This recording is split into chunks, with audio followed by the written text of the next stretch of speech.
안녕하세요, 닥터 인사이드입니다. 예, 구독과 좋아요, 댓글과 알림 설정까지 부탁드리겠습니다. 오늘은 슬기로운 의사생활 리뷰 7화 진행하겠습니다. 이거 어떻게 생각해요, 이 장면? 학생이 일단 왜 밤에 남아있어요? 그러니까 아니 못 가게 해줄 수도 있고. 아, 근데 못 가게? 근데 여기는 약간 바쁘게 하는 분위기가 아니잖아요. 아니죠. 자율적으로 나눈 것 좀 같은데. 그렇게 하는 것 같은데 보통 학생 인사 때 퇴근 시간 보통 6시, 6시면 탈퇴해야 되는데 집에 안 가는 경우는 수술방에 잡혀 있었다든지 맞아요. 교수님이 남겼다든지 의국장 선생님이 5시 반에 오자 그랬는데 6시 반까지 안 나타났다든지. 아니 이렇게 자발적으로 남아 있었다라고 한다면 동료들 사이에서 욕 먹습니다. 그러니까 이게- 너무 점수 따려고 그래. 이런 게 아니냐. 지탄을 받게 된다. 맞아요. 지탕을 받게 되고. 쌍둥이는 또 집에 갔잖아요. 맞아요. 그러네. 근데 만약에 이 상황에서 저 이익준 교수님께서 음. LT를 보러 가자라고 했을 때 아, 나 이런 적 아, 있었어요. 나 있었어요? 실제로 어떻게 있었는데 했습니까? 아니 예. 수술이 늦게 끝나가지고 7시 반에 국장님이랑 네. 이제 정리 미팅을 하고 음. 퇴근하려고 하는데 갑자기 삼자 선생님이 딱 와가지고 오늘 응급 LT가 떴는데 한번 볼래? 하시는데 내가 뭐라고 해요 거기서. 정말 안 본다고 할 수도 없고. 거기서 안 본다고 하면 망하는 거고 맞아요. 본다고 해도 그날 망하는 거예요. 그래서 결국 집에 가고 싶어서 안 보겠습니다 죄송합니다 하고 나왔는데 네. 점수는 어떻게 됐어요? 아니 뭐 딴 걸 잘해서 점수는 나쁘지 않게 점수 나쁘지 않았어요. 이때 LT를 예. 제가 못 봐가지고 나중에 인턴 때 LT 차트를 잡았거든요. 그래서 볼 거 그때 다 본 거 같아요. 이렇게 일반적으로는 LT를 보자고 했을 때 적극적으로 네 가겠습니다 하는 안 학생 의사는 이게 몇 시간이야 이게? 없다. 예. 없다 이게 12시간인데. 일단 요 장면은 이제 신생아가 담도 폐쇄. 이 친구 같은 경우에는 담도가 아예 안 만들어진 거죠. 태어날 네. 때부터 그런 기형이 있어서 이제 1년의 수술 과정을 거치게 되고 결국에는 간식까지 받게 되는 그런 과정인데 간단하게만 설명하면 보통 태어나자마자 담도가 없는 친구들은 황달을 주소로 입원을 하게 돼요. 그래서 배가 너무 노랗다. 원인을 막 찾게 되는데 이런 이제 담도 폐쇄가 있는 경우에는 담즙 배출이 안 되니까 빌리루빈이라는 수치가 높아져요. 원래 똥 색깔이 빌리루빈 때문에 똥색으로 보이는 거거든요. 갈색으로 보이는 건데 그 똥색이 안 묻혀지니까 배설이 장으로 돼야 되는데 회색변으로 해서 시멘트 같은 색깔이 나거든요. 그런 똥이 나오고 황달이 한 달 이상 계속 지속되면 이게 생명이 위험하기 때문에 1년에 수술을 해야 되는데 정말 이렇게 우리 친구처럼 아트레지아 무형성이 있는 경우에는 카사이오피 같은 경우에는 그림 보시면 장을 아예 그냥 간에다 갖다 붙이는 거예요. 소장을 잘라서 갖다 붙이고 원래 있던 12지장은 다시 떼가지고 소장에다 갖다 붙이는. 어렵네요. 네, 그렇죠? 그래서 그 수술도 안 되는 경우가 있을 수 있잖아요. 아예 간에 너무 펑션이 너무 안 좋거나 그런 경우는 어쩔 수 없이 친구처럼 간식을 해야 되는 경우가 생기고 다행히 수술은 잘 진행됐죠. 보통 생후 8주 이내에 수술을 하면 여유가 좋고 수술하고 한 달 뒤에도 그 간의 펑션이 좋아야 이제 수술이 성공했구나라고 최종적으로 판단을 하게 되는데 우리 친구는 사실 6개월이니까 조금 이제 골든타임을 조금 놓쳤죠. 그동안 간을 받기도 힘들고 네. 하지만 드라마에서는 수술이 잘 됐다고 나왔으니까 나중에 더 안 나오길 바랍니다. 더 안 나오면 이제 애가 잘 된 거겠죠. 네. 더 이상 등장하지 않는 걸로. 스토리가 많잖아요.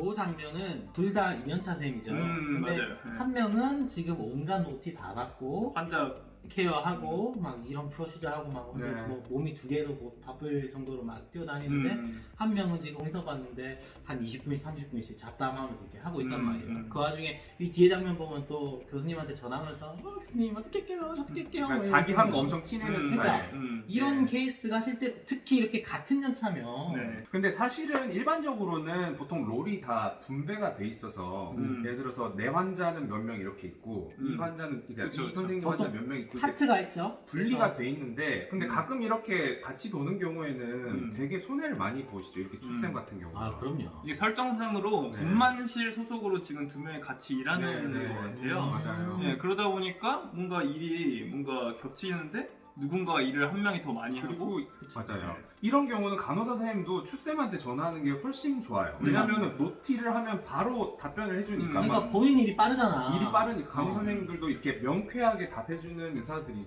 좋아하거든요. 그러니까요. 근데 환자 입장에서는 좀 싫어하실 수도 있죠. 너무 칼같이 끊어내니까. 뭐 그렇기도 하고 근데 이런 여우 같은 명쌤 같은 레전트들이 저희 동료로 있으면 진짜 얄밉거든요. 아 빡쳐요. 아 빡쳐. 네. 빡치고 빡쳐. 같이 못 아, 합니다, 일하기도 이렇게. 싫고. 네.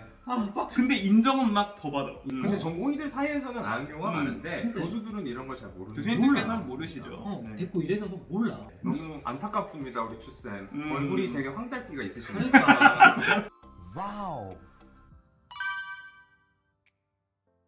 이 장면 이게 판타지죠 이건? 사실 불가능하다고 보는 게 맞죠. 보통은 그냥 과멸로 노는 경우가 그치. 많고. 빠르는 놀지도 않지. 놀지도 않죠. 놀 시간이 없지. 낮인데. 그리고 또 탁과 교수님하고 다른 전공의들 간에 이렇게 모이는 경우는 없어요. 만약에 이 사람들이 네. 다 같이 같은 동아리였다. 네. 학교 다닐 때. 동아리? 같은 학교, 같은 동아리였어도 낮에 이럴 수가 없어요. 여기 환자가 별로 없나 보네. 그러니까 여기. 병원이 망할 것 같아 이러면. 네. NS, GS, CS, 3V, OBGI잖아. 낮에 다 맞아요. 수직방 들어있다고. 맞아요. 이게 하나같이 다 바쁜 과들이네. ER 낮에 안 바쁠 수 있어. 나머지 전공의들이 지금 뭐가 있다고 지금. 약간 참가- 메르스 정도는 터져줘야 아. 그래야 요렇게 이제 입원 환자들이 없으니까 이렇게 잡담할 시간이 생기죠. 메르스 아니면 코로나다. 아니 전공의들이 다 깽판 치는 전공의.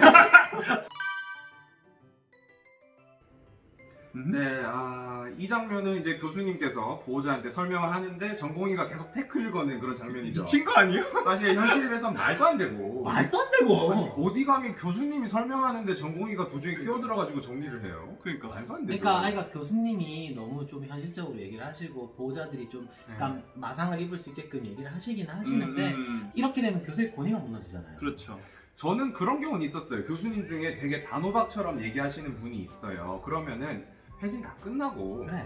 따로 몰래 가가지고 그래. 저희 교수님 원래 그런 분인 거 아시잖아요. 그래. 이러면서 원래 그런 뜻이 아니라 그래, 딱- 안심하시라 이런 식으로 하는 경우는 있지만 그렇죠. 그렇죠. 대놓고 이런 식으로 하면은 개박살납니다. 개박살로 예. 말이 안 돼. 이 김준환 교수가 너무 착해. 고구야 고구. 그러니까. 그러네요. 이 전공의한테도 이렇게 세상에 이런 착한 흉부외과 교수는 없어요. 어떻게 보면 개무시를 당한 거잖아요. 그렇죠. 그러니까 이거 개쪽다는 거잖아.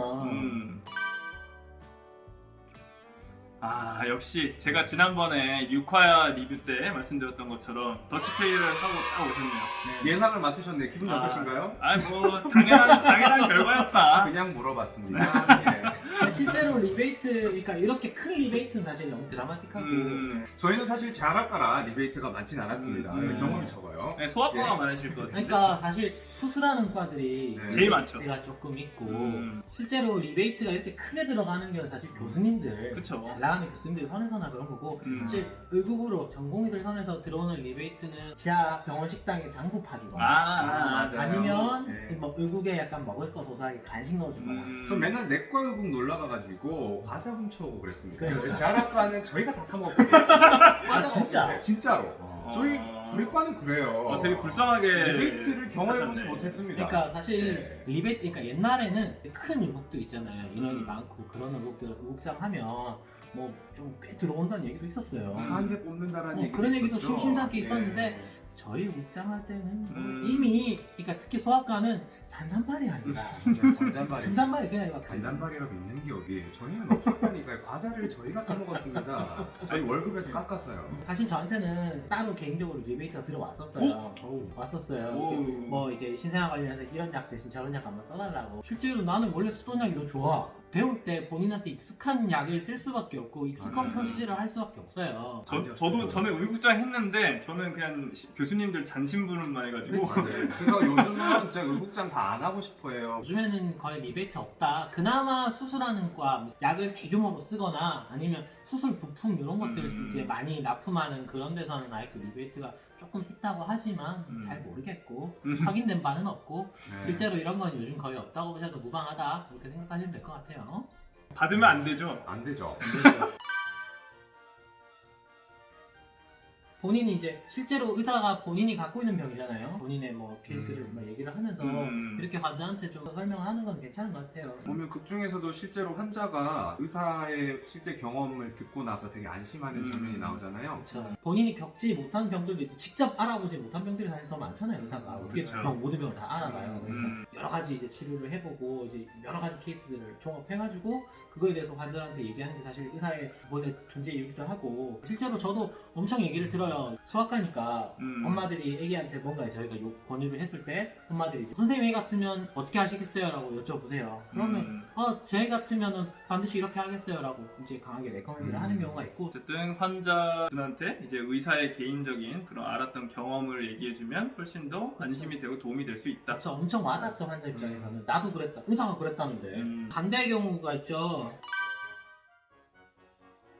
하지만 반대로 이렇게 이익준 선생님처럼 본인의 사생활, 본인이 이혼한 사실을 얘기를 하면서 뭔가 환자와 공감을 얻으려고 하는 그런 부분에 대해서는 어떻게 옳다고 보십니까? 그러니까 이게 좀 에바죠. 굳이 이렇게까지 할 필요가 있을까? 그렇게까지는 할 필요 없을 그러니까 것 이게 같아요. 너무 TMI고 솔직히 의사가 개인의 사생활을 계속 이렇게 내뱉을 필요도 없고 맞아요. 환자랑 의사랑 적절한 거리가 있고 의학적인 관계로 설정이 돼야 오히려 더 신뢰를 얻을 수 있는 경우도 맞아요. 있잖아요. 너무 또 깊게 공감을 해버리면 좀 이성적인 부분에서 판단력이 떨어질 수도 있고 하기 때문에 감정적으로 설득하면 뭐 좋게 하겠지만 드라마적으로는 굉장히 이쁘게 나왔지만 실제로 일할 때는 좀 TMI가 혹시나 나중에 문제가 될 수도 있는 부분이죠. 그쵸. 그 환자나 보호자가 그 우리의 사생활을 가지고 물건으로 줄 수도 그럴 있는 수도 부분도 있고 또 이제 의사가 개인 얘기를 계속 해가면서 감정적으로 호소하면 지쳐요. 지쳐요. 근데 맞아요. 저희는 항상 뭐 여러분도 그럴 수 있고 당신은 그럴 일은 없겠지만 이제 환자의 죽음을 계속 한 번씩 보게 되잖아요. 그럴 때 감정적일 수밖에 없게 되는데 그걸 이성적으로 대하지 않으면 어느 순간 의사가 지쳐서 일을 못하게 되버린단 말이에요. 그러니까 의사가 최선은 다하되 그 최선을 다했는데도 환자가 안 따라오면 어쩔 수 없는 거 아닌가라는 생각도 듭니다. 그렇죠. 다음 이야기. 제가 또 전세 계약돼가지고 나 진짜 이때 너무 힘들었어. 저 전공의 때 튀어봤잖아요. 언제? 2년 차? 정말 왜? 치가 아니었으면 치프 때 전 도망갔었어요. 4년 차 때? 네.